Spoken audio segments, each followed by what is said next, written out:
हर रोज एक नई कहानी देखने के लिए चैनल को सब्सक्राइब करें और बेल आइकन दबाना ना भूलें। वाशु अपने परिवार वालों से दूर जयपुर शहर के एक कॉलेज में पढ़ने वाली लड़की थी।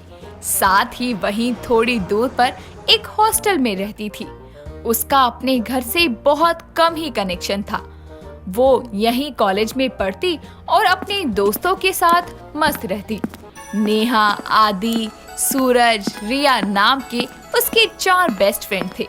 वैसे तो इन सब में बहुत अच्छी दोस्ती थी और जहाँ भी घूमने जाते साथ ही जाते। लेकिन वाशु की बार बार हर वीक पार्लर जाने की आदत से उसके सारे फ्रेंड्स परेशान थे। सब इस बात के लिए उसका बहुत मजाक उड़ाते थे। एक दिन अचानक उसके सारे फ्रेंड्स डिस्को जाने के लिए रेडी हो जाते हैं। तभी उसकी एक फ्रेंड नेहा उसे कॉल करके बोलती है, हम 10 मिनट में तेरे रूम पर आ रहे हैं, तो जल्दी रेडी हो जा। जाना कहाँ है ये तो बताओ तुम सब। यार पहले ही तुझे सब बता देंगे तो सरप्राइज कैसा। कॉल कर दिया ना, तो बस अब जल्दी से तैयार हो जा, घूमने जा रहे हैं हम सभी। कहाँ घूमने जाना है बता तो दो। तो इतना पूछ रही है तो बता देती हूँ। हम सब नाइट डिस्को जा रहे हैं। 1 वीक से ज्यादा हो गया है लेट नाइट कहीं बाहर घूमने गए, इसलिए जा रहे हैं। क्या 1 हफ्ता हो गया? सुन यार, मेरी तबीयत ठीक नहीं है, तुम जाओ, मैं नेक्स्ट टाइम चलूंगी। इस बार तुम चले जाओ। क्या यार, तूने सबका मूड खराब कर दिया, बट नेक्स्ट टाइम पक्का। Okay done. नेहा का कॉल कट होने के बाद वाशु अपने कमरे के शीशे के सामने खड़े होकर अपने चेहरे को देखते हुए सोचती है, अगर इन लोगों को पता चल गया कि मुझे लड़कों की तरह चिन पर दाढ़ी जैसे घने बाल आते हैं, तो ये सब तो मुझे लड़का बोल बोल कर मजाक उड़ाएंगे मेरा। अब इनको क्या पता कि 1 हफ्ते से ज्यादा हो जाए तो मेरे फेस पर इतने चाहे अनचाहे बाल आ जाते हैं कि क्या ही बताऊं।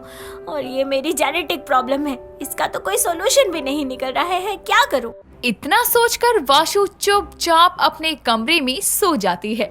और अगली सुबह जब वो कॉलेज पहुंचती है तो सभी दोस्त उस पर बहुत गुस्सा करते हैं कल रात ना चलने के लिए। उन्हीं में से एक दोस्त सूरज बोलता है, क्या बात है, तू हमेशा परेशान आत्मा बनकर क्यों घूमती रहती है? हमेशा तेरे चेहरे पर 12 क्यों बजे रहते हैं, जैसे कुछ छुपा रही हो तू। देख यार, मुझे ना फेस के टॉपिक से रिलेटेड कोई बात मत किया कर। तू इतना क्यों भड़क रही है? हमेशा गुस्से में ही रहती है। कोई प्रॉब्लम है तो शेयर कर। जरूरी नहीं कि मैं सारी प्रॉब्लम तुम लोगों से शेयर करूं। मैं इस अनजान शहर में अपनी फैमिली से इतनी दूर पढ़ने के लिए आई हूं, ना कि घूमने फिरने के लिए। आगे से तुम्हें किसी भी चीज का प्लान बनाना हो ना, तो मेरा वेट मत करना, तुम लोग जा सकते हो, बाय। वाशु उनको सुनाकर वहाँ से चली जाती है। तभी उसका दोस्त सूरज बोलता है, यार ये किस बात के लिए इतना सुनाकर चली गई? छोड़, आज के बाद हम इससे कुछ बोलेंगे ही नहीं। वाशु अपने अनचाहे फेस पर आने वाले बालों से बहुत परेशान थी, इसीलिए वो हमेशा गुस्से में और चिढ़ी रहती थी। किसी से कोई बात तक नहीं करती थी। ऐसे ही कुछ दिन बीत जाते हैं और उस दिन की बहस के बाद से ना ही वाशु अपने दोस्तों से बात करती और ना ही उसके दोस्त उससे। सभी रोज कॉलेज आते और अपनी क्लासेस लेकर चुपचाप अपने रूम्स में चले जाते। 1 हफ्ता ऐसे ही बीत जाता है। तभी एक दिन चारों दोस्त कॉन्फ्रेंस कॉल पर बातें कर रहे होते हैं। तभी उनमें से आदि नाम का लड़का बोलता है, भाई कल उस नक्सली का बर्थडे है, क्या करे, विश करे कि नहीं करे? भाई मैं तो उसे बिल्कुल भी विश नहीं करूंगा। भूल गया तू, कुछ हफ्ते पहले उसने मुझे कितना सुनाया था, बस डिस्को क्यों नहीं गई हमारे साथ ये पूछने पर। तुम्हें बात करनी है तो करो, मैं तो उससे बिल्कुल भी बात नहीं करूंगा। पता नहीं क्या समझती है अपने आप को। बस भी कर, ज्यादा भाव मत खा। अकेले तुझे नहीं सुनाया उसने, बाकी सभी दोस्तों को भी सुनाया है। हाँ रिया सही कह रही है यार, और वैसे भी 1 वीक से ज्यादा हो गया है, हम सभी लोगों ने उससे बात नहीं की। वैसे मैडम, अगर आपकी याददाश्त कमजोर हो गई हो तो याद दिला दूं, अगर हमने उससे बात नहीं की है तो इतना सुनाने के बाद उसने भी हमसे सॉरी नहीं बोला। इट्स ओके यार, फ्रेंड्स में तो ये सब चलता ही रहता है। अब कल उसका बर्थडे है तो मेरे ख्याल से हमें उसे विश करना चाहिए और सरप्राइज देते हैं। सीधा उसके रूम पर जाकर मिलते हैं। बोलो क्या बोलते हो? ओके। सूरज सर, आप चलेंगे हमारे साथ या यहीं बैठेंगे अकेले? नहीं, अब तुम लोग इतना बोल ही रहे हो तो ठीक है, मैं भी चल लूंगा। ठीक है, फिर हम सब लोग रात के 12 बजे वाशु के रूम के बाहर मिलेंगे।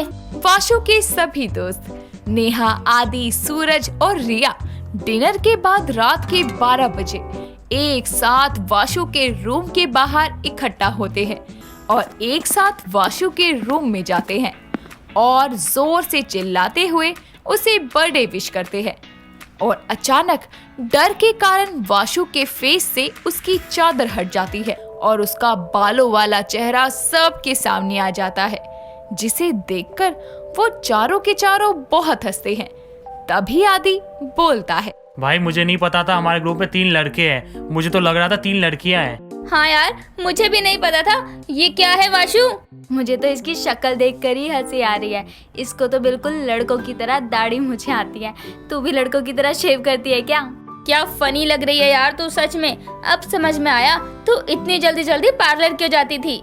हाँ सही कह रही है तू। मुझे लगता था इसलिए ये हमसे इतना दूर रहती थी, ना हमसे बात करेगी और ना ही इसकी प्रॉब्लम्स हमको पता चलेगी। इसके बर्थडे पर हम इसे विश और सरप्राइज करने आए थे। यहाँ तो हमें ही इतना फनी सरप्राइज मिल गया। भाई तू भी कुछ बोल दे।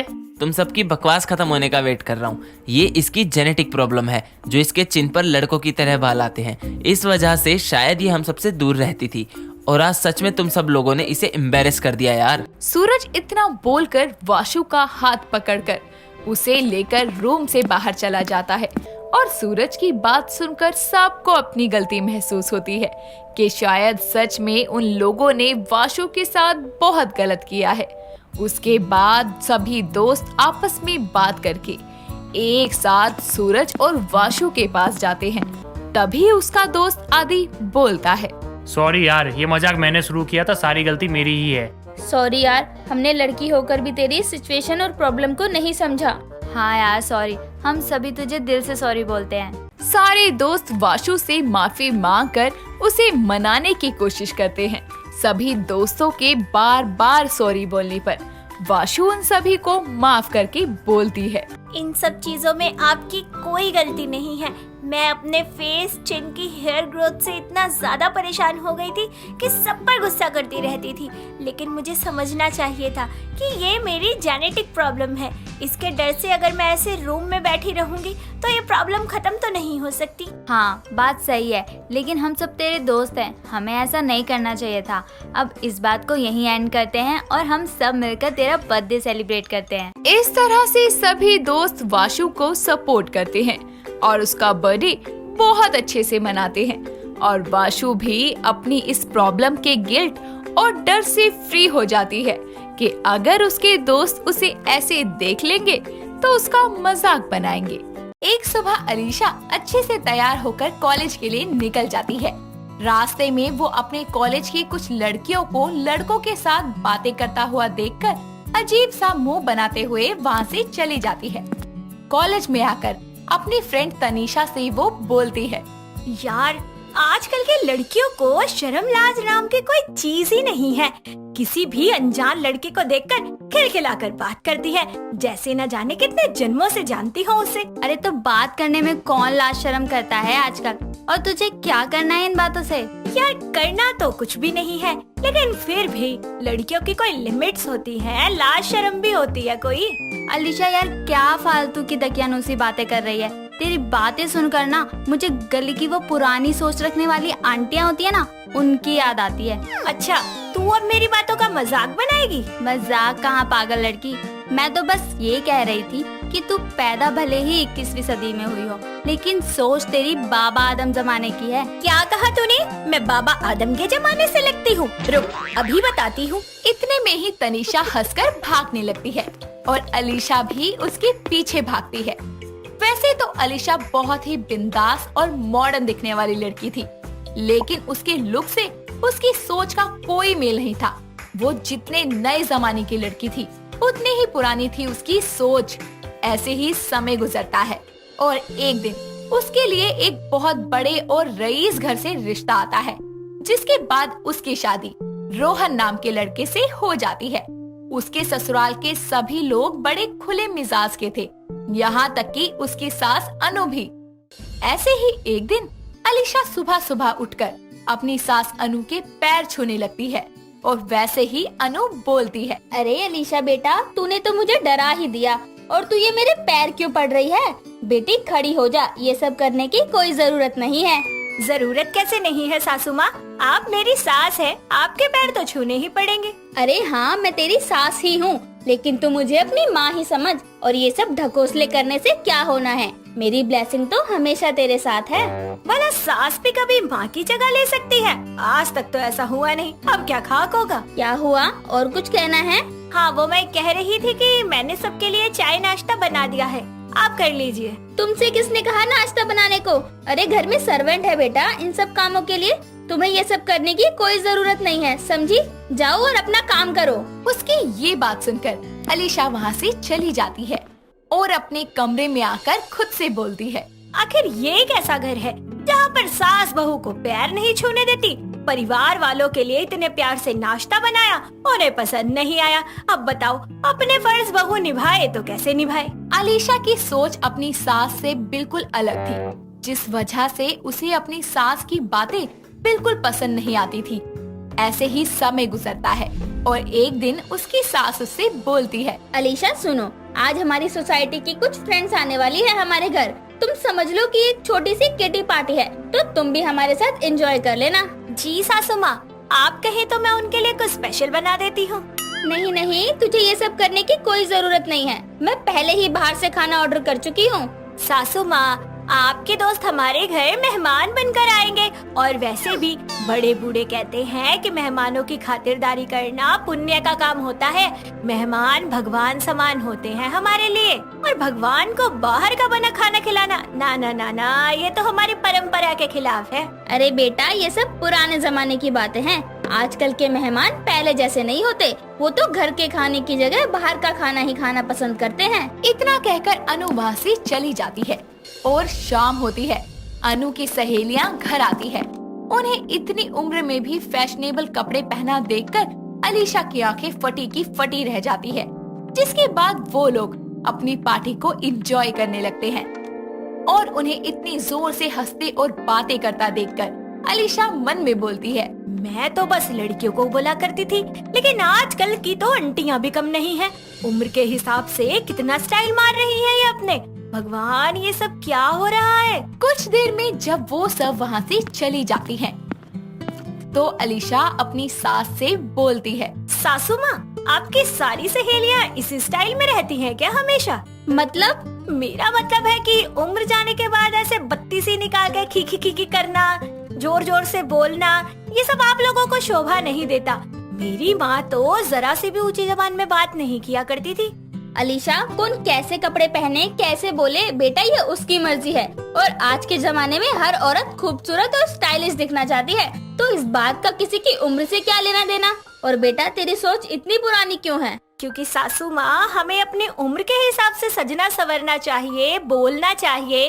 ऐसे इसमें पुरानी सोच रखने वाली कौन सी बात हो गई? इसका मतलब तो तुझे मेरा यूँ हंसना खिलखिलाना भी पसंद नहीं होगा।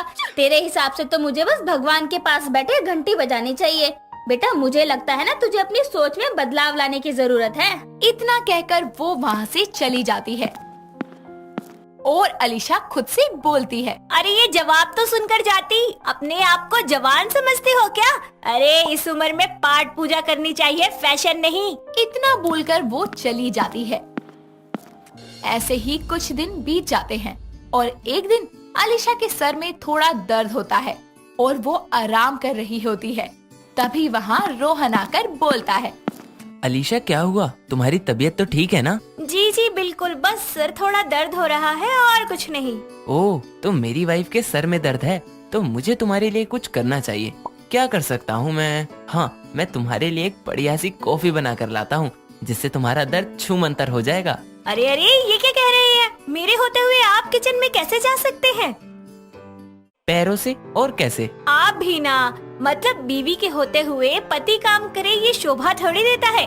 मैं आपसे काम करवाकर खुद को नर्क में थोड़ी पहुंचाना चाहती हूँ। अरे यार, ये कैसा जोक है? मुझे तो बिल्कुल हंसी नहीं आई। और वैसे भी किचन में बस औरतें ही काम कर सकती हैं, ये सब पुरानी सोच है, समझी? मैं अभी झट से गया और फट से तुम्हारे लिए कॉफी लेकर आया। अरे मैं कोई मजाक नहीं कर रही, और मुझे सच में कॉफी नहीं चाहिए।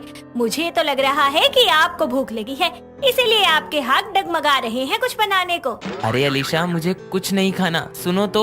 वो उसकी बातें सुने बिना ही वहाँ से चली जाती है। और उसकी ऐसी सोच पर रोहन को यकीन नहीं होता। ऐसे ही एक दिन रात के समय जब सब खाना खा रहे होते हैं, तभी रोहन बोलता है, माँ, निक्की कहाँ है? आज उसका फास्ट है क्या, जो खाना खाने नहीं आई अभी तक? निक्की तो रोहन जी, आपकी लाडली बहना अभी तक घर नहीं आई है, तो खाना खाने कहाँ से आएगी? वो बोल ही रही होती है कि तभी निक्की घर आती है और अनु से बोलती है, लो आ गई मेरी बच्ची, कैसा रहा तेरा दिन? कुछ खास नहीं माँ, वही टीचरों के बोरिंग लेक्चर और दोस्तों के साथ फन। और क्या, खाने की खुशबू तो बड़ी अच्छी आ रही है। क्या बना है? बैंगन का भरता। और यहाँ आओ, आराम से बैठकर खाओ। लगता है आज चलकर घर आई हो। घर आते आते 9 बज गए। हाँ, मैं तो इसी टाइम आती हूँ मोस्टली। वही तो सासू माँ, आप निकी को समझाती क्यों नहीं है? अरे अच्छे घर की लड़कियाँ इतनी देर रात तक बाहर थोड़ी ना रहती है। अंधेरा होने से पहले घर आ जाना चाहिए। भाभी, कौन से जमाने में जी रही हैं आप? लड़कियों पर इतनी पाबंदियाँ आज के जमाने में नहीं होती। हाँ बहू, तुझे क्या हो गया? तेरी सोच इतनी पुरानी क्यों है? उस दिन भी तूने ऐसे ही किया था, ऐसे ही बातें करी जा रही थी। हाँ अलीशा, मैंने भी देखा है। हर बात को लेकर तुम्हारी सोच बिल्कुल ही रूढ़िवादी है। आदमियों का किचन में ना जाना और अभी लड़कियों का घर देर से आना ठीक नहीं। आजकल ऐसा कुछ नहीं है, लड़का लड़की सब बराबर हैं। तुम्हें नहीं लगता कि तुम्हें अपनी पुरानी सोच को बदलना चाहिए? हाँ बहू, परिवर्तन ही संसार का नियम है और समय के हिसाब से हमें अपनी सोच को बदलना भी जरूरी है, वरना तो तुझे अपने अलावा सबकी बातें गलत ही लगेंगी।